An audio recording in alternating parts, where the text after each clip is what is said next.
कुछ दिन पहले स्वीडन में कुरान मजीद की बेहुरमती की गई।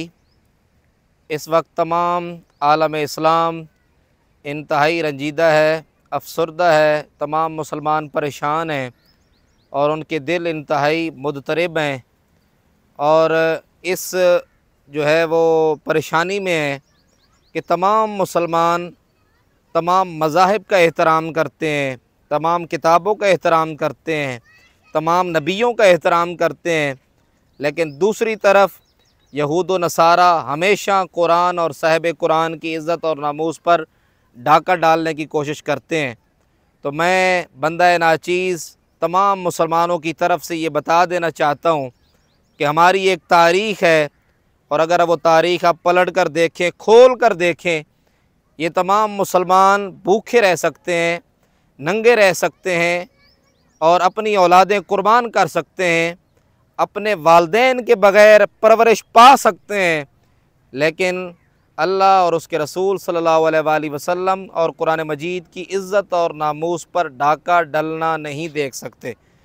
यानी ये कुरान और साहिब कुरान की इज़्ज़त और नामूस पर सौदा नहीं कर सकते। इसलिए अक़वाम आलम को ये मैं बता देना चाहता हूँ कि खुदारा होश के नाखन लें।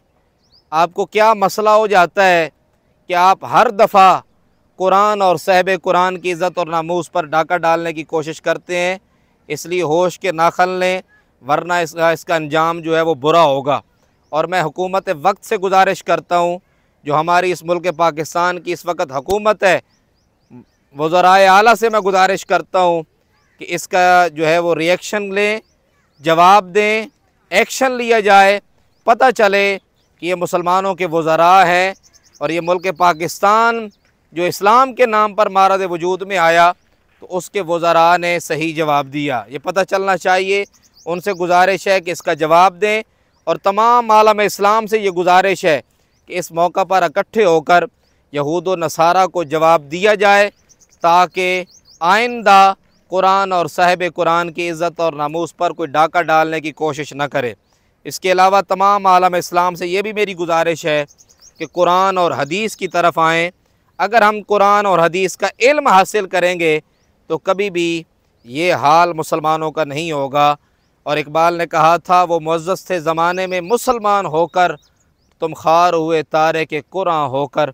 अल्लाह रब्बुल आलमीन हमें कुरान और साहिब कुरान से मोहब्बत और पढ़ने की और उस पर अमल पैरा होने की तौफ़ीक़ अता फ़रमाए।